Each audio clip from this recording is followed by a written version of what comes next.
one arrow, one kill. And how does the word come? One arrow, one kill. Because Ram never used a second arrow for anyone. It was only one arrow at one point of time. He did use 7 shots on the Wali when they pierced the trees, but it was actually one shot which killed Wali and everywhere else also. Foremost warrior, and being an archer, and both my kids are state champions in archery, and also I love guns. And it was very apt title for me to choose because Ram was a real hero now, because he is the he is the, you can say, epitomizes Bhagavad Gita. I mean, his own words, Krishna is same person, and he epitomizes the rule of law. People blame Bhagwan Ram for many things. Like people blame him to be anti-women, which he was not, because for his wife, he had only one wife, and for that, he conquered, to search her, he conquered or searched every single ocean, hill, island, and continent on this planet Earth. And some people may say, oh, how did he do that? So as I mentioned in Gold, Glory and God, that the 17th century is the Europeans' enlightenment period, not the world enlightenment period. 18th century is the European enlightenment period, not the world enlightenment period. It was the Europeans who were barbarians, not the world. In the 18th century, it was a very common practice for British and most of the Europe to sell their wives in auction if they could not afford their divorce. So they would sell one wife to buy another wife. That was used as a commodity. This is not a sign of a civilized society.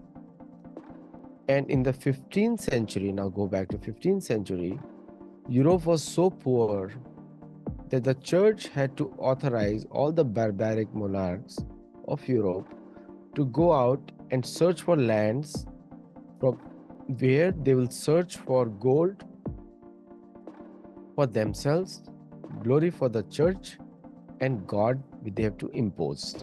Now, when I coined the term Sathology, using the same etymological principles like mythology or mythology, English is a funny language depending on who is speaking it.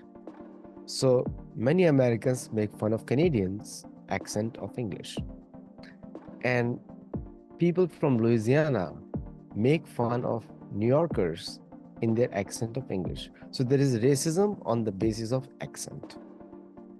So if they laugh at Indians on English, just to let you know, my accent has not changed, even though I've been living for a long time in this country. And I'm proud of my Indian accent because it makes them, they have to ask me, they have to pay more attention to me to listen to my words. And I have to pay less attention to listen to their words. It is automatically a business advantage for us. So don't leave your accent.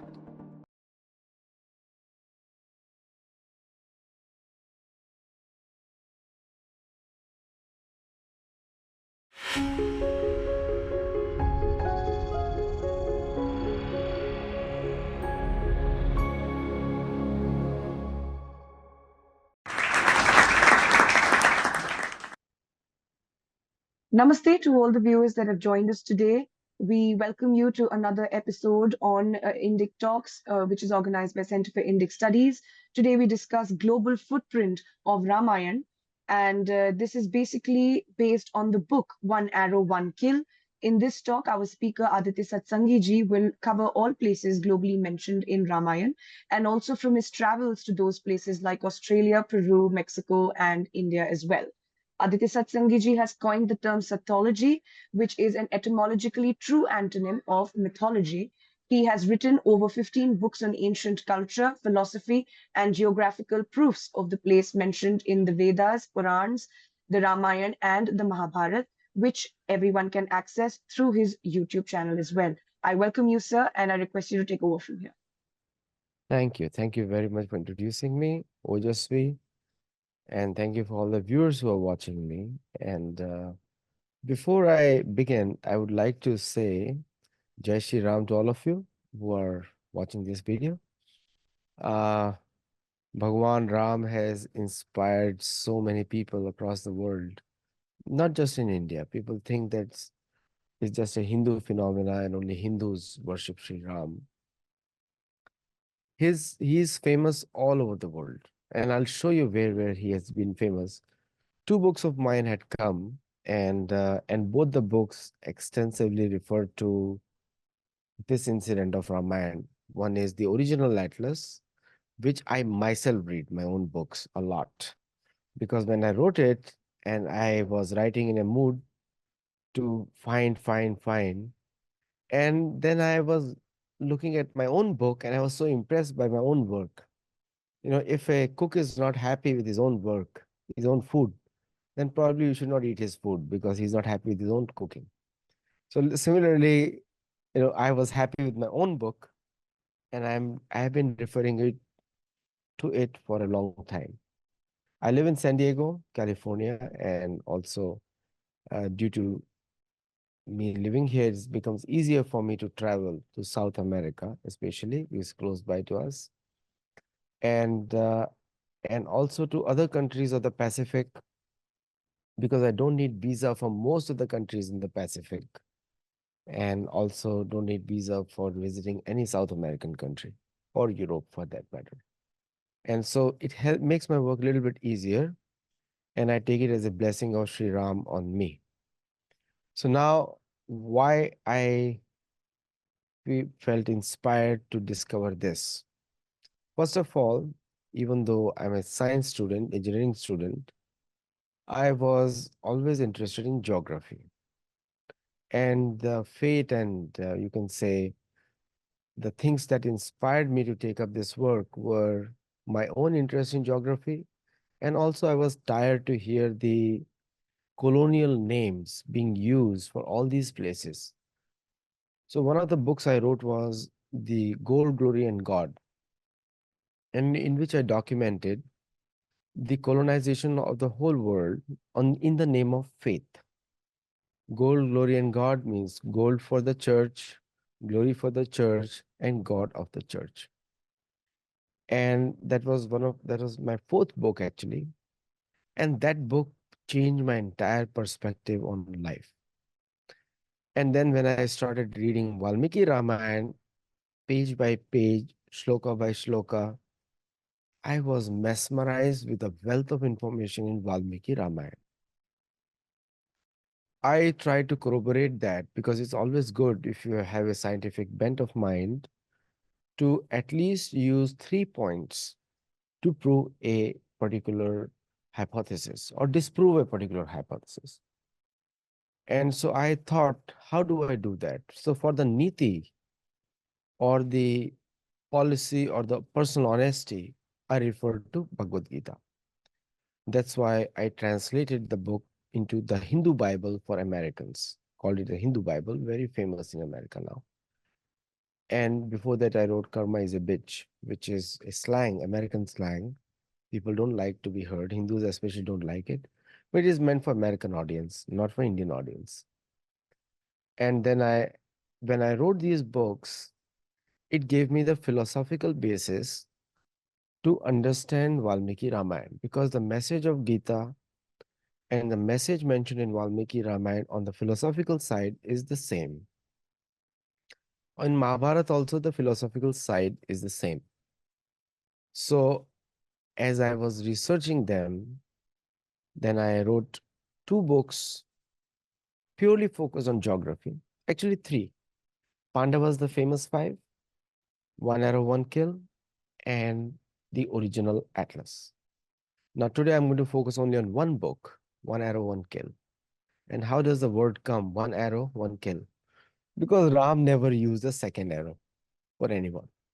It was only one arrow at one point of time. He did use 7 shots on the Wali when they pierced the trees, but it was actually one shot which killed Wali and everywhere else also. Foremost warrior, and being an archer, and both my kids are state champions in archery, and also I love guns.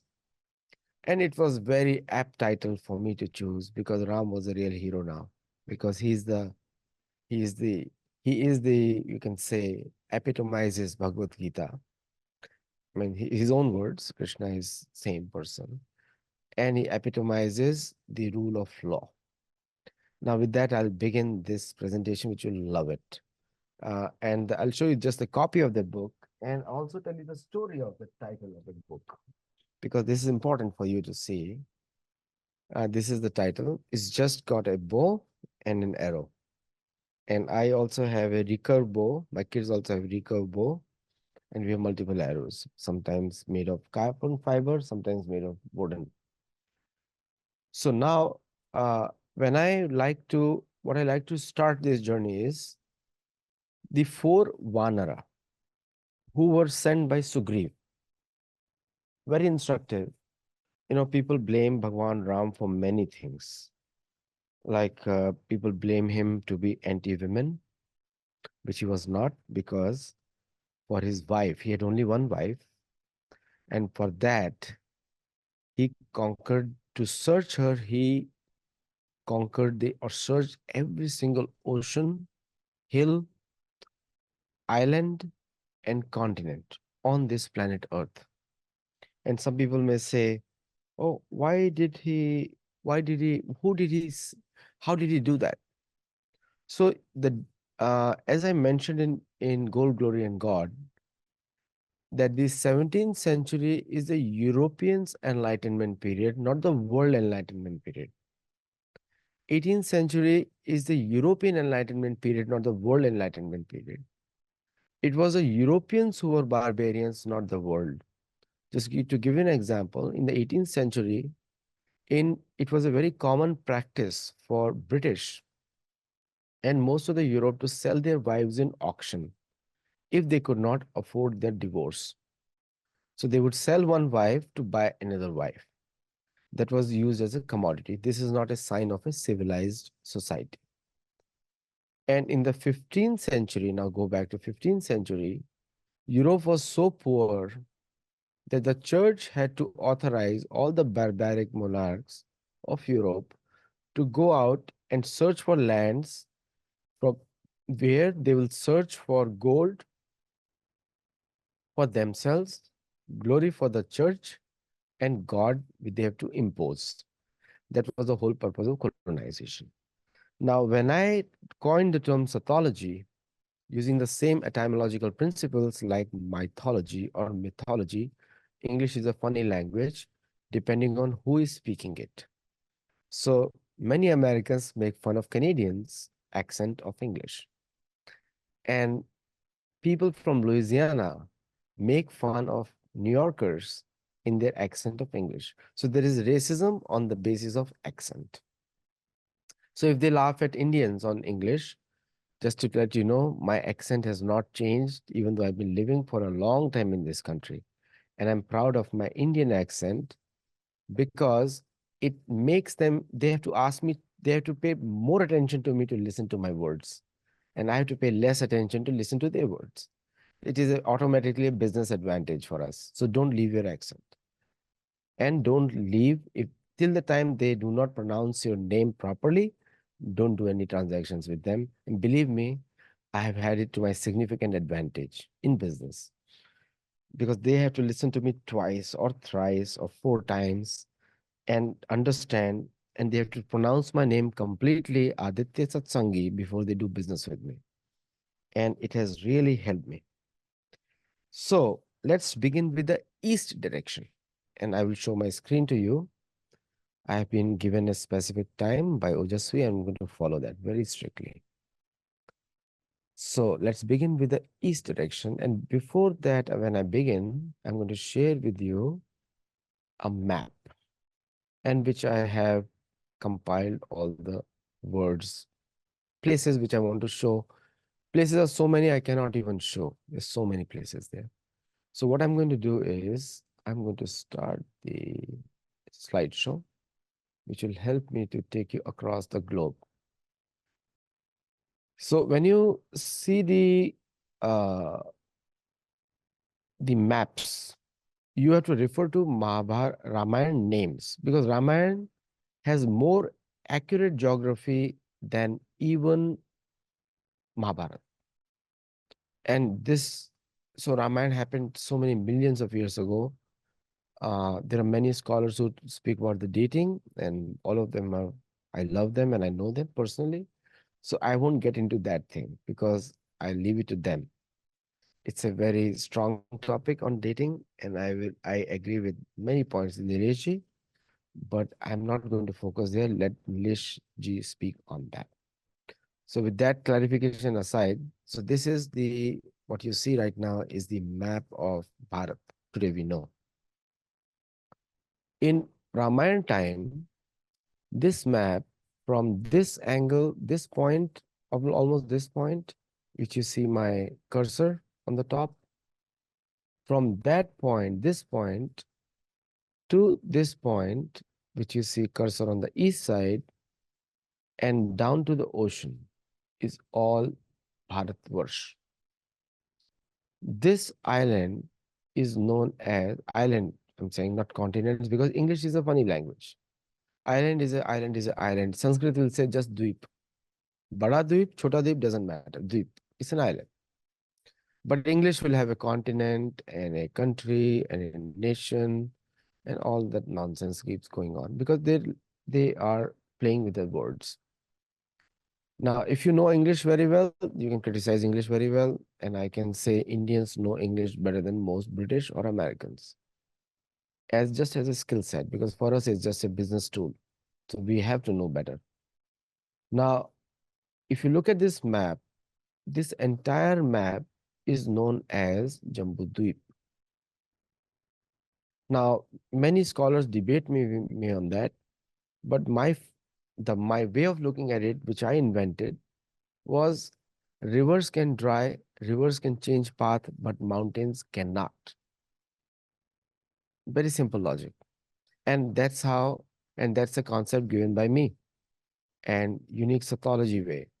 And and there's a Vyasdev's words in, and I take every word of Vyasdev written in Mahabharata and other places, Purana, as axiomatic truth till the time somebody disproves it. And so far, no one has been able to disprove it. So it will be stay as it is.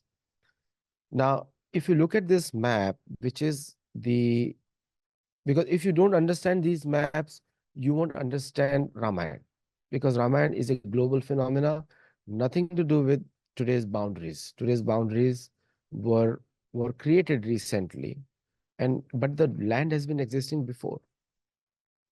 So this entire thing is the biggest landmass on Earth, and I will also cover sometime the the geography of the Earth based on the sun's movement, not Earth's movement. Because Earth's movement philosophy can be debunked many times in future also, and now also. And we can do a separate show on that. We will change the topic today completely. I won't do that in this one. But just coming to Ramayan, this is what we are looking at is called Jambu Dweep. Dweep means island, Jambu. Next to it is Plakshadweep, which is Africa, right there. And within Jambu Dweep, during Ramayana time, there must be a kind of an ocean here, and and division of land you can see right coming from my cursor. Follow my cursor all the way to this ocean. So this is the division which is in division. So left side of it, this side is called Shaka. Now, how do you know? How do I know which is Shaka? Like I said, I have to superimpose a lot of information because geography has not changed. Mountains have not changed. Remember my first principle. Rivers can change, rivers can dry up, mountains cannot change their path. And two rivers particularly shine. One is called Sardyaj Nadi, where I'm bringing Mahabharata here because Duryodhan also quotes Ramayana many times, at least twice he quotes in Mahabharata. So Ramayana was a very common knowledge. So he mentions the river called Shaloda. And in Valmiki, sorry, Shadoba. In Valmiki Ramayana, that river is called Shaloda. And that river comes to, so Meru and Mandar are two friends. Okay. So that river comes to a river in this mountain region called Sardyaj Nadi, which flows into Kyrgyzstan. Now, these are twin mountains, Khan Tegri. Tegri refers to Shiva. Tengrism is the symbol is Trishul. Tengri means Shiva's name also is Tengri, by the way. No change. Exactly the same name. Khan means a shepherd. Actually, pronunciation in Mongolian language is Khan. And because, like I told you, British always killed words, they couldn't understand the sounds and they cannot speak certain sounds because of the limitations in their language. Phonetic ability is not there. That's why you can see them, they have to be intoxicated many times to speak normally sometimes. Okay. So don't take me, it's just a light gesture I said.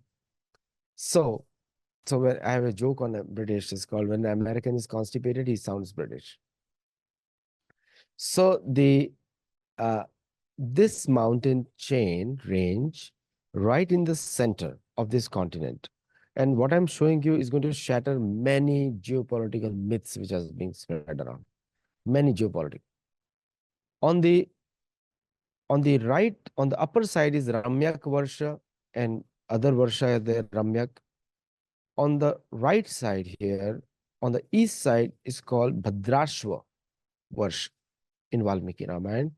On the left is called Ketumal Varsha, and this central region is called Ilavarta Varsha. Then you have Hari Varsha. Then you have Kim Purush Varsha on the in the Tibet side, Kim Purush.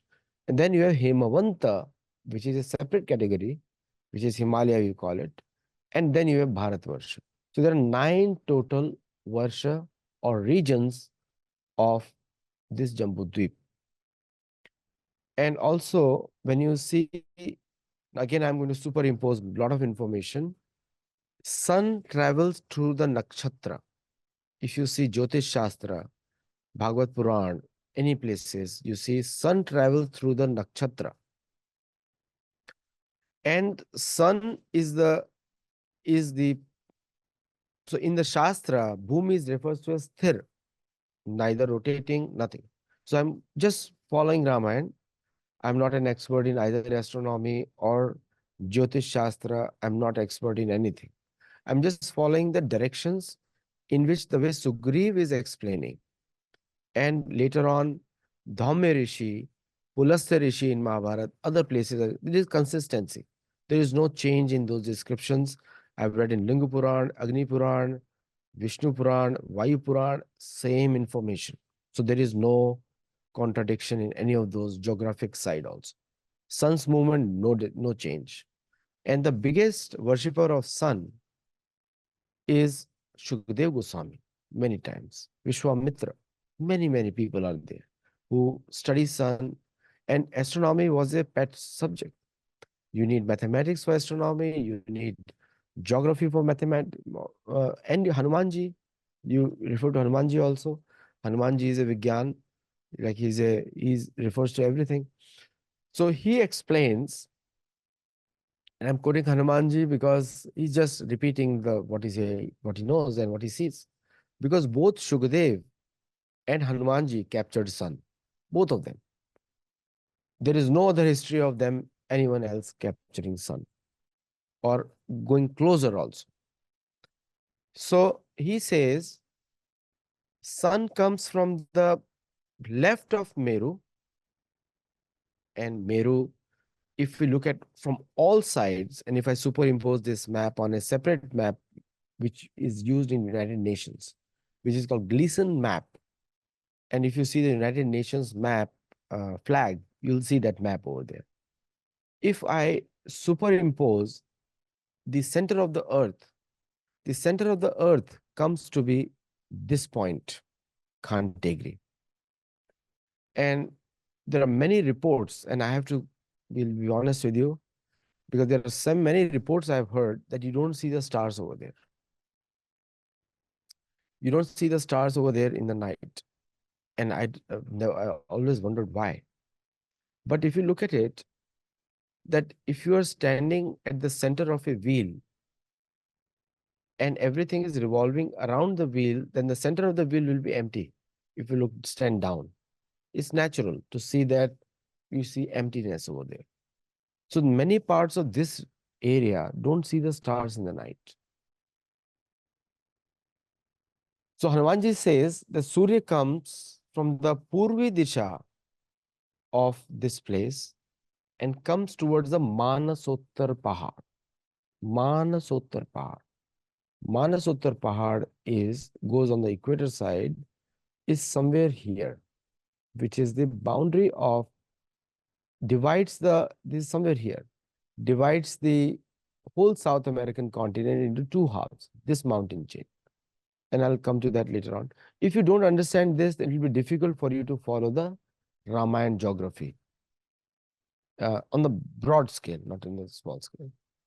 And this is somewhere on this side near Hyderabad, or this area is the Hampi. And all the Vanar come towards Bharat. There is a village called Bharat, which is today known as Hastinapur. And then from there, they are sent to east direction, west direction, north, and south. So Bharat is Hastinapur today. And you'll be shocked to know Hastinapur's latitude and the pyramids of Giza in Egypt latitude is the same, 29 degrees. Same, 29 degrees. So you straight up a line, if you make, it will go all the way to Egypt because the earth is curving. They say, I will focus on a different map. But in any way, it's the same latitude. It's a very shocking thing. And from Bharat, which was the name at Ramayan time, both sides of the oceans you see from Hastinapur, following any kind of calculation you want to do. Now, Vanit Vanar. So all the Vanar come north and then they descent to east, west, south. Because Bharat, Varsh, from here they'll start searching the separate team for just Bharat Varsh. Because Ravan was so powerful, he could have, he actually, today we say global south and global north, right? So he controlled most of the earth, except kingdom of Ayodhya and north of Agastya. So Agastya Muni was at Nashik, and that is also known as Janasthan in Valmiki Ramayana. And Janasthan is a little bit southeast of Nashik, not very far. And that Janasthan, Agastya Muni was sitting, and Ravan knew his powers, but he could not touch him. His cousin Kuber, till the time of Mahabharata, was living in this region, Mount Kailash, which is this region, which makes a very strong claim for India to militarily or politically take over Tibet. Very strong claim. If I have a joke, because always China always teases India that you are occupying our land according to our ancient maps. Well, we can quote Mahabharata and tell them, for 7,500 years, you have not paid us taxes. Please pay taxes first. Then we can talk. So we have a so all this information I'm telling can be practically used today if somebody has the courage in the South Block in India. So now this Sugriva, now Bhagwan Ram gave danda to everybody without discrimination, and he told the whole world is ruled by Ikshwaku Vansh today. So the whole world you will see sun temples. That was a symbol of Ikshwaku Vansh, Surya. And you'll find maximum Surya Mandir. Some places you'll find Chandra Mandir, but we'll cover Mandata story and we'll cover that in a separate area, Chandra Mandir. But the Surya Mandir, very common all over the world. Tretayam Vajdo Makhe.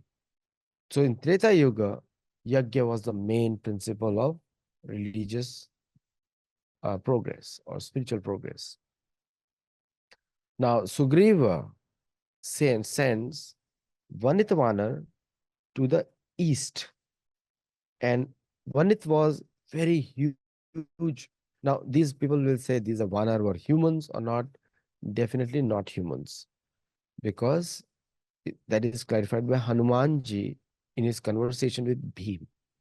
He says, I am Vanara, Vanar, and you are Manushya. Very clearly he says. So that settles all the debate on Vanar versus Manushya. Some people say, no, Manushya were. Take Valmiki Ramayana for what it is. Don't try to change it. When Brahmaji says that all the Devata should produce their children in Vanara, Reach, and all other species of animals except human. Because to defeat Ravan, you have to, and they all wanted to give credit to only one human, and that is Sri Ram. Because Brahma wants to glorify Ram. So that was the purpose where Ram was. There were many people to kill Ravan. Mother Sita would have killed Ravan. Mother Sita had more power than Ravan. She could have killed. Kartavir Arjun was killed actually, but he is the one who carried Ravan in his arms. Vali was powerful. So many of these in Vanara bodies. Today also, many people, Americans say aliens technology, aliens bringing technology. So they also accept, even though in a jest. But in this case of Valmiki Ramayana, as per the records of Valmiki Ramayana, these people had exceptional power which could defy nature. Human beings did not have that power that could defy nature. So these Vanar, monkey, whatever the current word may be, Vanar Shabd is the accurate word. Vanar had exceptional powers to break the mountain peaks, go into the depth of the ocean, swim long distances, jump long distances, and they were big in number. So the army of 100,000 Vanar went to the east. And they start from the Bhagirathi Ganga was still there, Saryu was also there, Kaushiki was there, Yamuna was there, Saraswati Nadi was there, Sindhu was there, Sonabhadra was there. All these rivers are still the same. No, none single river name has changed. Mahi is also there, Kalmahi is also there. If you read my book, The Original Atlas, you'll see all the names again, which are the new names also. And Brahmamal, Kosal, Videha, Malav, Magad, Anga, Pundradesh, all of them are still there, including Thailand, Nepal, Bhutan, Myanmar. Search on top of Mandarachal mountain. So Mandarachal is towards the eastern direction, and I'll show you exactly where is Mandarachal mountain. And then search for Ravan amongst the people who have big ears. Karna Pravarana, Oshtakarnaka, Gorlo, all these people are still there today in this part of the world. I'll show you the maps. So some of them are also even Japan. People who live on fish. All the islands live on fish. We call it South China Sea. This is not South China Sea. This is known as Malaya Sagar. Malay Sagar, not South China Sea. Even here the claim goes away. South China Sea should be known as Malay Sagar. Name has not changed since the Ramayan time. And Chin was a province, eastern affiliated province of India. And that this area is called Chin. Not this. This is Chin. Small area is Chin, which is today smaller than India. Now, all these islands' names are mentioned, and even today, those names are same. And the names are Yantavanto Yavadvipam Saptarajo Pashodvitam Suvarnam Rupyak Dvipam. So Suvarna has become Sumatra, they call it, and Rupyak and Yava. Yava is known as Java. So in Dutch and Spanish, Ja is Ya. Like I live in San Diego, and so when I came to San Diego, the the closest city in Mexico is called Tijuana, and I used to call it Tijuana, and everyone was making fun of me. It's not Tijuana, it's Tijuana. And similarly, J is called Ya. So it was Yavadvip, but the Dutch were writing, so they had to call it Java. It became English, it became Java. So that's the anglicized name, and they always destroy the name. You will be shocked to know it is all three islands plus Malaydeep islands still having the same Ramayana names, Kalimanthan. Kalimanthan. Manthan refers to Manthan, still Sanskrit names. A lot of occupations there, like Brunei, Islamic occupations, but the culture is still the same, Ramayana culture. And there is a mountain named Panchak Jai. Panchak Jai is actually called in local language Panchak Jai, Panchak. So it is also known as the five peak head, which is also known as Shishira in Ramayana. It's called Shishira Pahad. After Shishira Pahad, they cross over. And now, if you look at the James Point, there is a James Point, James Price Point here, which is called the Beaches of Red Ocean. James Price Point. I've not marked it, but they're on this part of it. And also, is ocean they cross from Panchak Jai. This whole island now half is become British, half here. And New Caledonia, you are seeing some attacks over there. New Caledonia, which is the New Caledonia is here. French territory. French, Dutch, British territories still exist here. And Australia is the biggest occupied territory. There you reach Shalmali. So from the Kusha, this is all islands of Kusha, and they are very big islands. Because of the current map structure, they look small. But if I superimpose them on Russia, Russia is the biggest country in Jambu. Its actual name was Rishika, a place of rishis.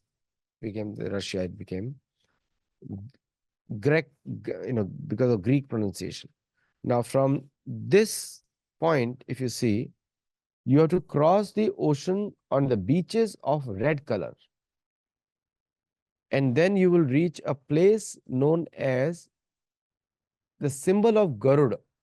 And this will really shock you, because I'm going to take you to the Panchak Jai. This is Panchak Jai, and which is an amazing mountain peak filled with temples, filled with temples.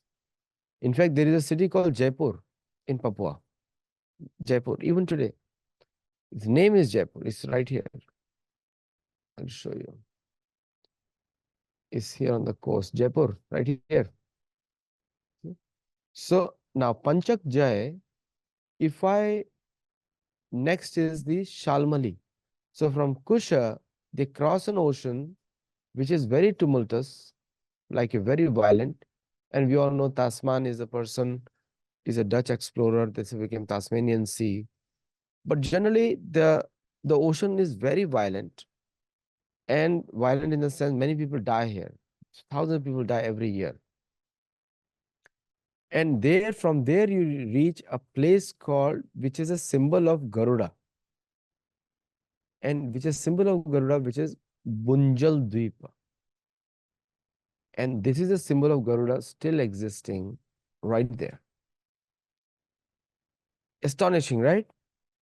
It's like shocking information that how accurate is Valmiki Ramayana. Accurate. And this is a symbol which has been pre-existing, maintained by the Australian government as a tourist spot. And also there is a place for recreation. And Thomas Cook, Thomas Cook, we all use travel services. He was the person who first raided these areas in as late as 18th century. Australian name is not the real name. It's called Shalmali Dweep. And the red sand beaches everywhere around it. Exactly what Valmiki Ramayana mentions. Now, it's very easy to go to the east direction from Bharat to reach the Pacific. Because what you see the earth today is actually, this football earth is different manifestation. Uh, the the This is South I'll go to South America first. So it is very easy to reach South America from east side, not from the north side. And also you have to see the oceans were approximately 150 to 200 meters below. So a lot of uh, islands are visible now, including many hidden territories like Lemuria and all these things. So what the Europeans do is come to India, pick up some words, and they fool their own people with those words. Like Gondwana is a village in central Madhya Pradesh. Lemuria was a village in India. Now this is they combine it. हम लोग लंगूर भी बोलते हैं, उन्होंने लेमोरिया बोला दिया लंगूर. We say langur. So so you have to understand their own childishness. That if you see an European scholar, you have to take him with a pinch of salt, and that too a big pinch of salt, not a pinch, pint of salt you can take, not pinch, because the most of the time they imagine, create wrong hypothesis, and then jump like frogs. And but just because they control the media, everyone is enamored. Oh wow, what information they say. In fact, at Sathology, we never miss a chance to point them out. And some of them like me, some of them don't like me, because the more they don't like me, the more my books sell. So it doesn't matter to us. So then tato rakta jalam papyam shonakyam shigravahinam gatva param samudrasya siddha charana sevitam tasya tirtheshu ramyeshu vichitreshu vaneshu cha ravana sa vaideya margitavya siddhata. So after Indonesian islands, what are three islands? Rupyak, Suvarna, and Saptarajo Shevitam, Javadvip. Seven islands, three main islands, same names even today. And striking thing is there are a lot of gold over there. So there is an Indonesian gold mines and silk golds exactly mentioned here. Even Treta Yuga also they had gold. Now also they have gold. So people who think the earth will become left of gold or gold will not be there, it's just a theory, not proved. Gold is there in Ramayana time, gold is there today. And when you reach there, you will see Trishira Kanchana Ketulas Talasya Mahatmana. Trishira Yagya Vedika Stapita Parvatasya Agar Virajita Savedika.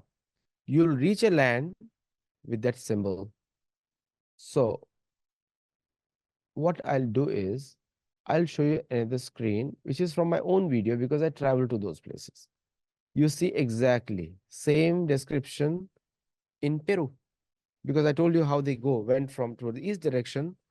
It's Trishira and it's my own video, so I can play it also, no copyright violation. To come to this level. Now, I will also show you, I'll read it some more passages when I go back from here, right on the way back, and so you can see that because my Vanara had a lot of facilities here. You can see strange structures everywhere, every related American government, because they just you come. This is me, and I had to hire a boat, and I had to hire all those kinds of things, and I was bribing them to come close because they don't allow you to come close. So I had to literally pay for the whole boat to be there. Pay for the entire price, not to rent, to make it close so that his boat doesn't get damaged. I paid a lot of money for that. So it says, Purvasyam Dishi Nirmanam Kritam Tat Trideshwara. Tridesheshwara means the person means Mahadev. He created when eastern direction, which also refers to Varaha also. Because many of our Shastra, Varaha is called the husband of Bhumi Devi. And Varaha is the person who made mountains.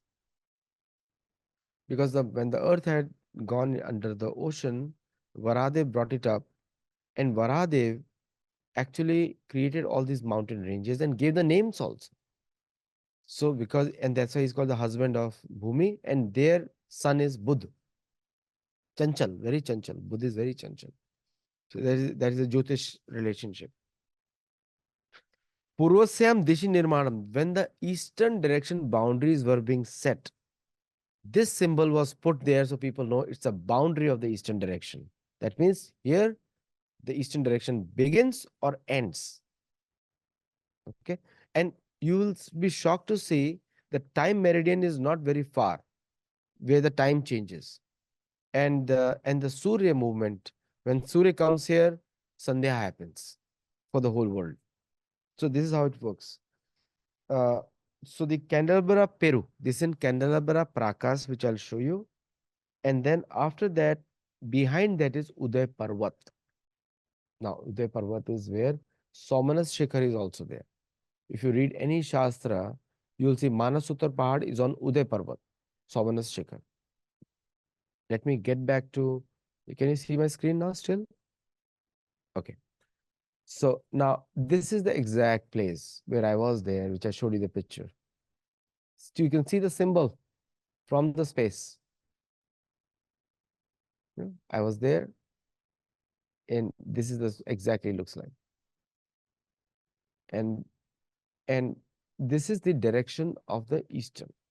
And why the church call it Kalnava Prakas means they don't know the time when it happened.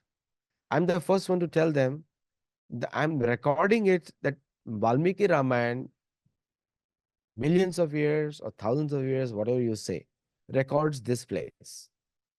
And this place has been pre-existing. It is not today. It's been pre-existing before also. So for the youth, Indian youth, and anyone who loves Valmiki Ramayan, you will see how many geographical proofs. You cannot, you can ignore philosophy, you can ignore the person, but if the geographically so many proofs are there, that means the persons must be true. Because it is recorded by a person, told by a person to Sri Ram. Nobody will lie to Sri Ram.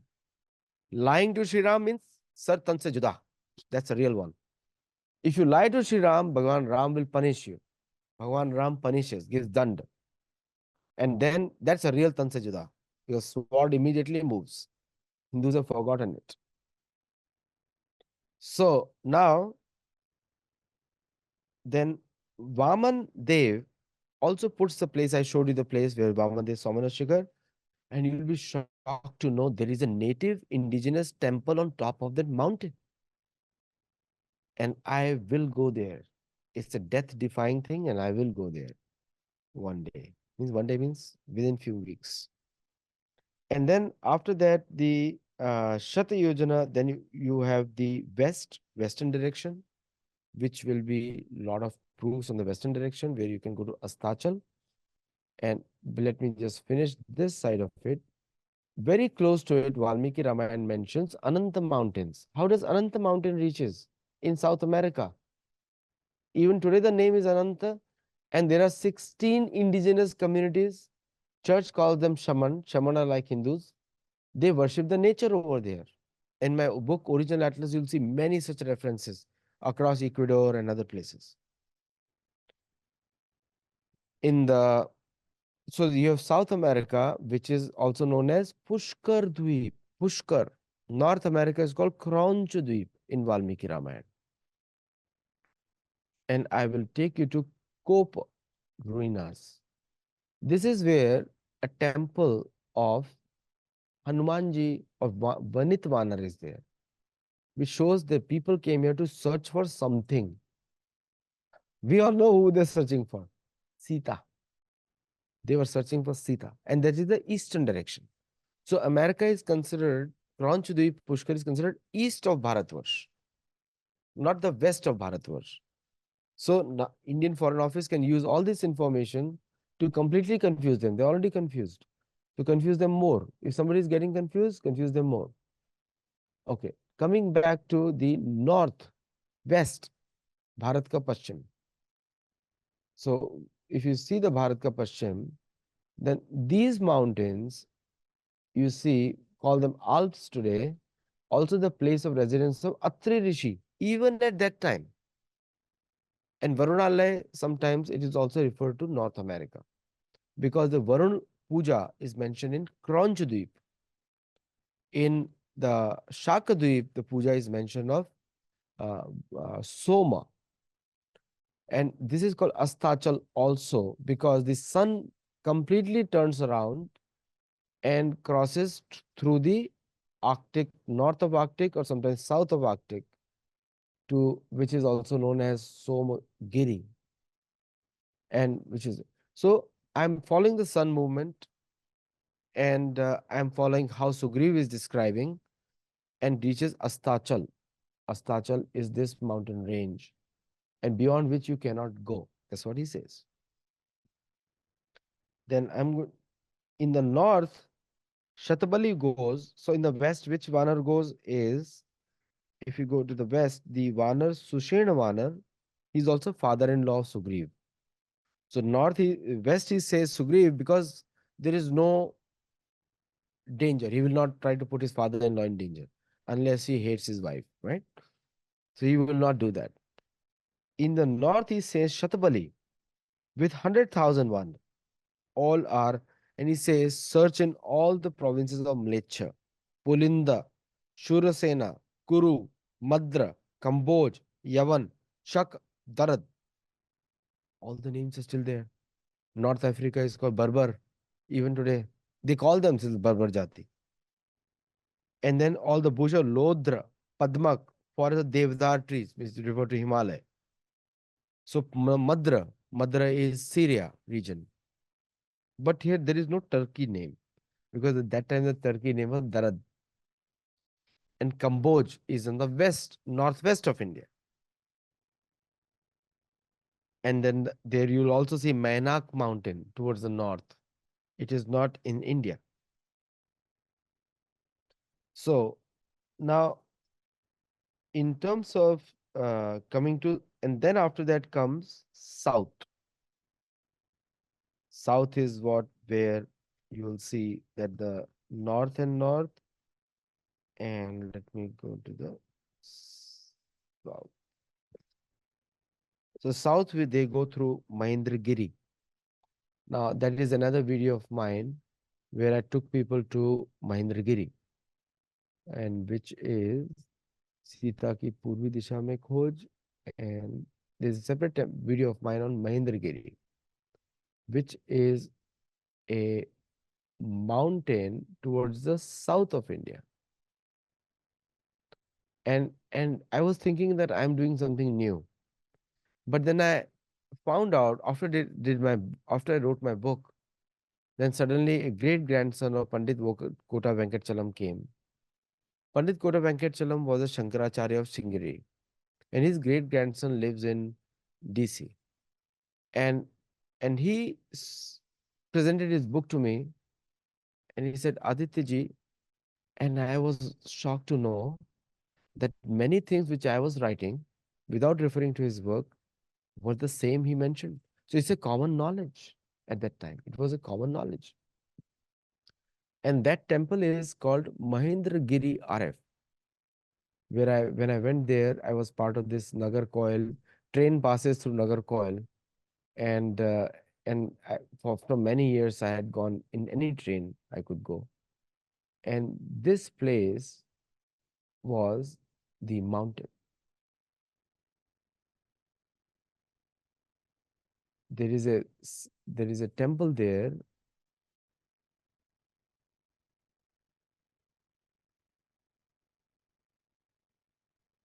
in Kanyakumari, this area. Mahendragiri RF is the mountain actually. Mahendragiri RF. And that mountain range is, I think it is, there is a temple there, which is,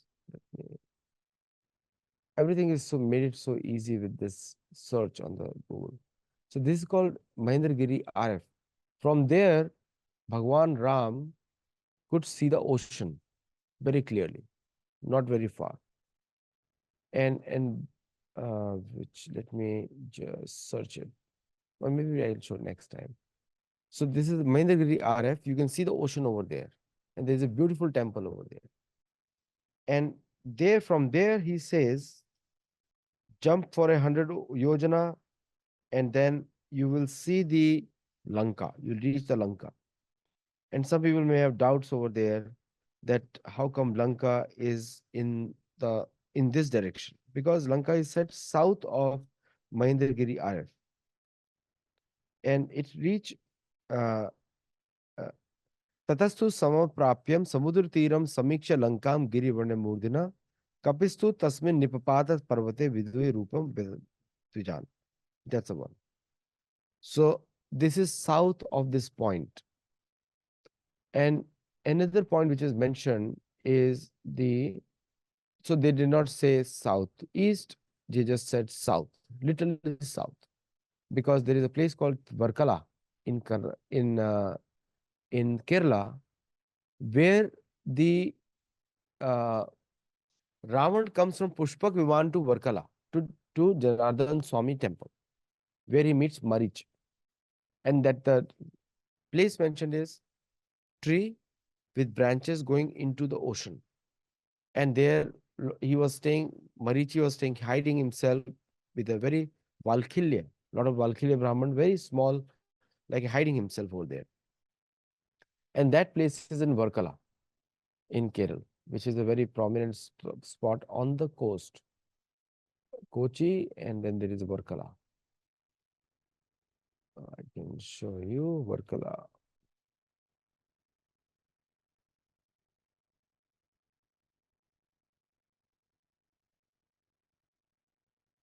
right here. So now I'll show you the temple over there, which is right on the coast. And this temple was visited by Chaitanya Mahaprabhu, Adi Sankaracharya, so many great saints. And because I take that information also into account, because this is the temple. And because if so many saints are going there, then how the place must be special, must be special. And Bali Mandapam, you can see Bali Mandapam, Bali Mandapam. So there was a tree extending all the way into the ocean over there. And this whole place is is known for gems, jewelry, ornaments, all place, ancient, it's known for that. So there is no way, if they would say that the Ravan is going to come through the west, it is mentioned. If he was flying through east, it has to be through the west, can be like this. So then the Varkala temple has to be somewhere here. Not possible.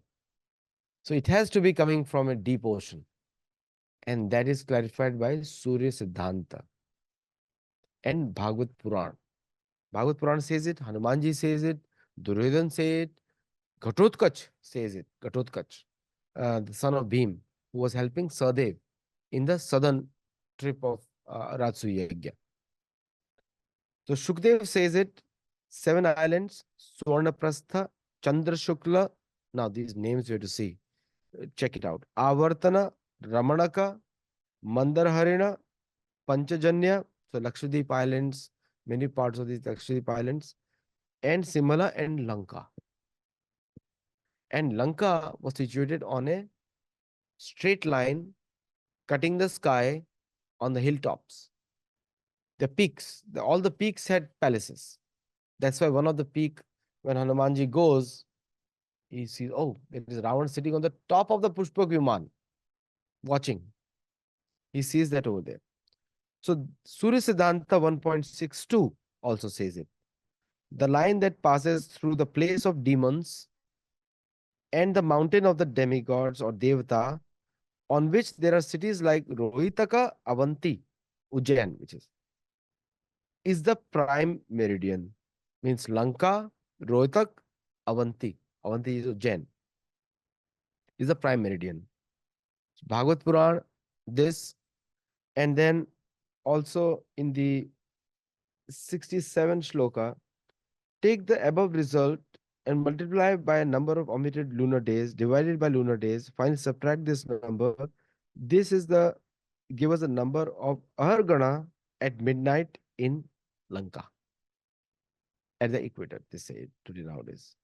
So many such proofs are there, which produce the position of Lanka, mentioned in Bhagavad Puran, Mahabharata, Ramayana, all these books. Sri Lanka is a name given in 1962, but according to Ramayana, its name is Simhaladweep. And therefore, Sri Lankans call them the Sinhalese.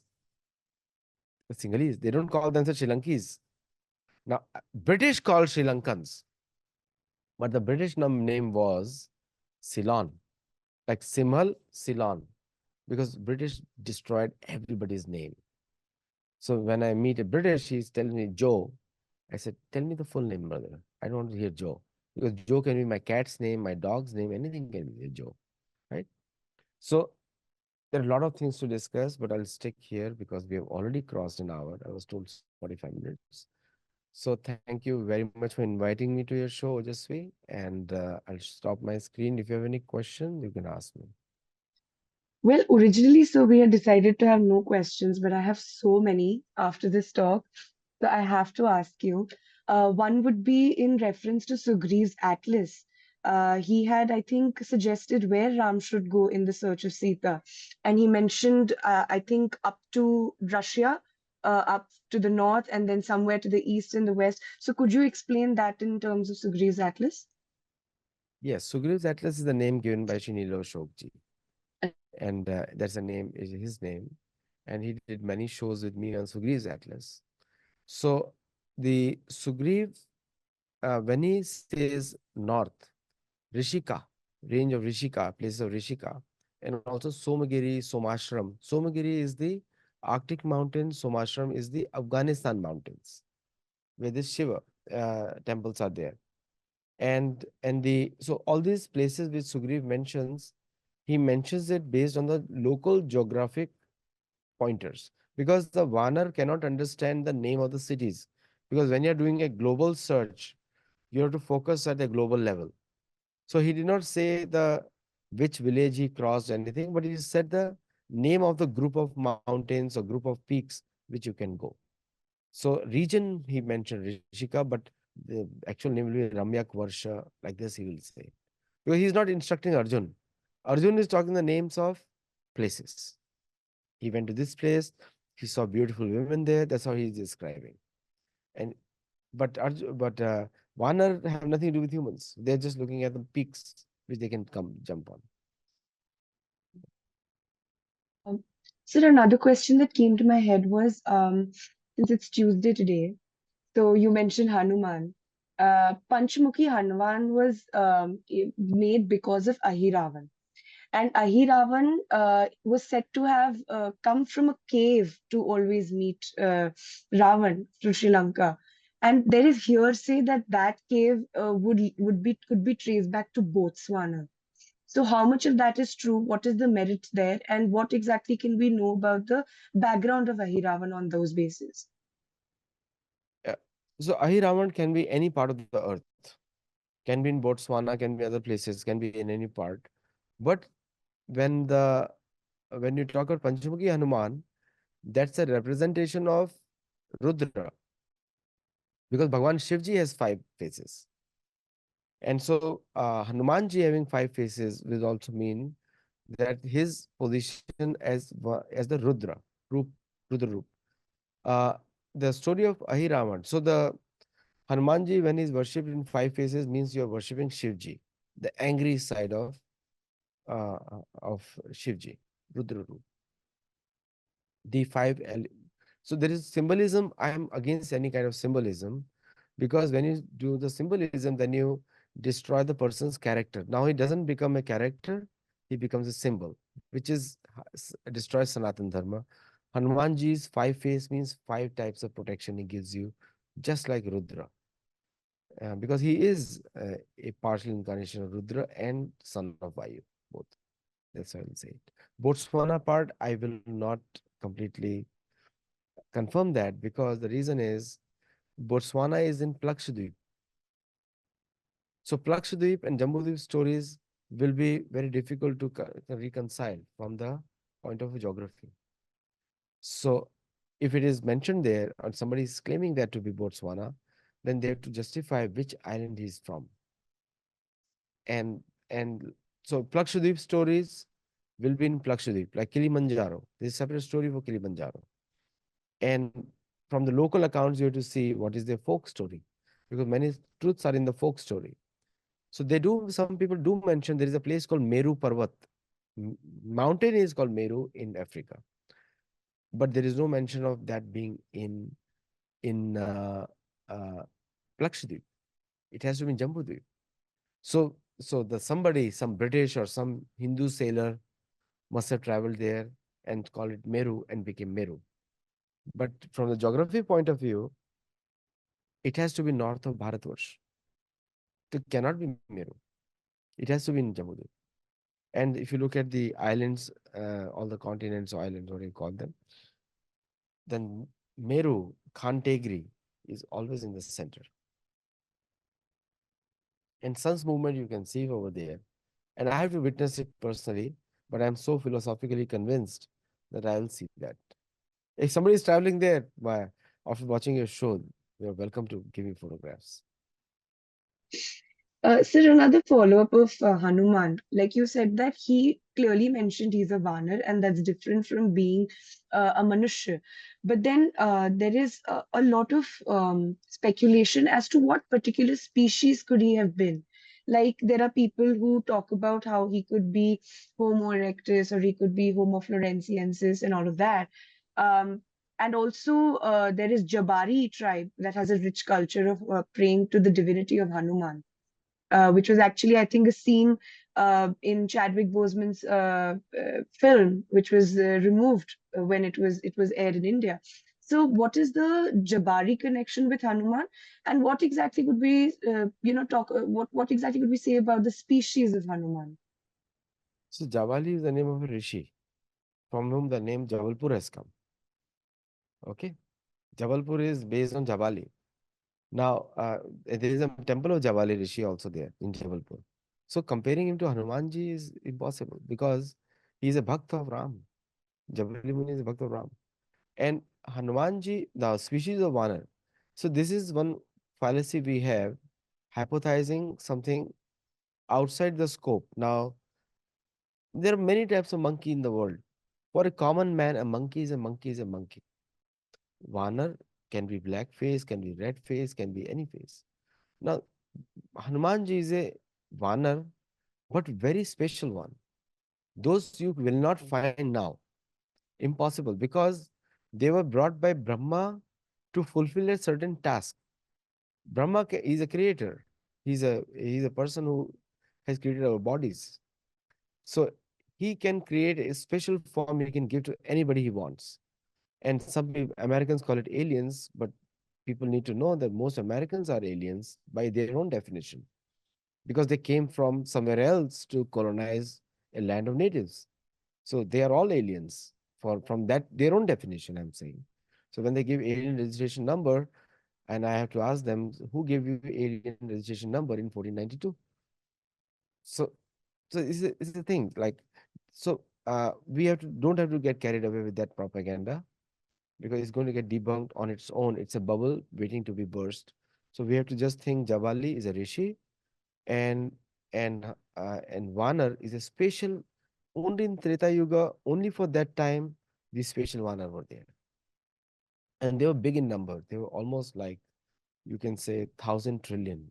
That's a approximate number comes out to be. So a very big number, very big number.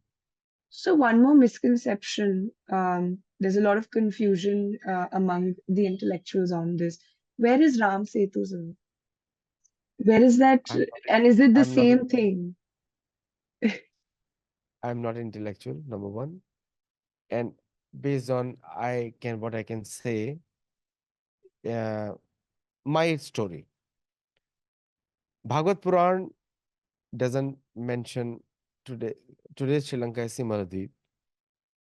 Simaladweep was called Simaladweep before 1972, and Ramayana says clearly after they had come back, Bhagwan Ram destroyed the bridge. And so all the Vanars had to come through Pushpak Viman, and some of them had to cross through because Vibhishan said, you have to remove the bridge, otherwise people will come and attack us all the time. And the bridge was 100 yojana long, which is 800 miles long, and 10 yojana wide, 80 miles wide. 80 miles wide, 800 miles long. So, and it was an engineering feat where every single stone and wood panels, wood trees were bound by creepers. Bale se banda gaya tha. So that's how it was made. And it's mentioned very clearly in Valmiki Ramayana. So And it sounds to me logical also. It was engineering feat because Bhagwan Ram never showed any magic. Krishna showed magic. Krishna defied the logics of the world. Like he lifted it on the left pinky, the entire Govardhan. Bhagwan Ram did not do that. Bhagwan Ram showed warlike skills like a warrior. He appeared to be like a normal human being, appeared, but everybody knew he is Vishnu. Uh, so he appeared like a normal person. Krishna did not do anything which is like human. He lifted the Golden Hill. He showed the world in Yashoda Mai's mouth. He did not do any such thing. So, according to me, Lanka is Maldives, and that is corroborated by because it is situated on the mountain peaks. Like I told you, Lamba Mountain is mountain is called Lamba Mountain, and the Ashok Vatika was on those hills, and all the island chains. So that's why I made a show, and I said Indian government should claim the military base over there and which is the American and British military base, and should claim the entire Maldives as a historical property of India. And they can give them residence of 300,000 people anywhere in India. They'll be happy also. They have no money right now. So one more doubt I had. So which was the area where people call themselves Berbers? Berber is northern Algeria. Okay, so we have this character by the name of Barbary. Is there a connection? No, no Mm, connection. Barbary okay, is appears in Mahabharata. Mahabharata. Yes. Yes, no connection. Berber is Okay. generally refers to uncivilized people. Okay. Okay. Means like who Uh, are cruel, and we always say Berber Sher. mhm, Berber Sher means uh, he's very khunkar, no mhm. rules. Even they have So, rules nowadays. Humans have less rules. so one more question is with reference to a political statement that was made by an NCP leader, saying that there is the word mamsa that is used in the Valmiki Ramayan, which is proof that Ram used to be a meat eater, especially when he went for his ayan or his exile. So can we now the rebut to that has been that mamsa is with reference to the pulp of a fruit. So can we talk about the different forests that were traveled through the course of his exile, and what was the nature of the horticulture there that was done by the tribes over there? So the the notion of tribes is I'll pick up on the last word tribes. This is again a Western concept. The whole Bharat is a native culture. So just because you're living in Mumbai doesn't mean you're not tribal. You're born in this land. You moved from some village. So you were all there. Doesn't mean that you are now more civilized also. The second point about his point about Bhagwan Ram. Now Bhagwan Ram is eating the food which was being eaten by the Vanara, Kandamul. And he is totally described as Sita Maya describing him. Sita Maya didn't want to eat any flesh, cannot cook any flesh in her kitchen because she and her mother Yashoda were all devotees. Sorry, her mother Janak's wife. They were all devotees of Janardhan, Vishnu. The entire the family of Dasharat Maharaj were all worshipping Lakshmi Narayan. So and Mahadev and Narayana worship interchangeably in most of the cultures. So Bhagwan Ram, there is no record of him eating any meat in Valmiki Ramayana. The mass that is referred to as pulp. आज भी हम लोग बोलते हैं, we say the pulp of arm. Pulp is called mass. The guda is called. So I don't think there's a mention of black fruit, pulp of black fruit. Now that fruit in the region of the Mount Chitraketu. Uh, I'm forgetting the name of this place. A very famous place. Anyway, so that place is there in Madhya Pradesh. That kind of fruit is still there, even today. So people can go and search for a black fruit break size and boil it and cut it, and you can eat it as a rice. And believe me, they had more tasty food than us because people were healthier. There were no hospitals. Too many hospitals were not there. Today, we are if the hospitals are increasing, that means people are getting sick more. So, which is a better civilization? Yeah. So, Bhagwan Ram never ate meat. There is no record. There is no record of Pandavas eating meat also. In fact, Janmajay asks Vaishampayan, did my great grandfathers eat meat? And Vaishampayan answers, never, because they were eating fruit, pulp fruit. And it doesn't mean that the meat eaters are bad or there, that I don't want to make a judgment call, but I'm a vegetarian. So my most key takeaways from your talk have been that my Indian accent is a business advantage because they have to pay more attention to me than I do to them. And the fact that rivers True. can change paths, but mountains cannot. I Right. think this has been, you had said that it's going to be an exceptional session, and you have absolutely delivered on that. This only paves road to have many such talks with you. Thank you very much for sparing time from your valuable schedule. Thank you. Thank you. Thank you, sir. Namaste. Namaste.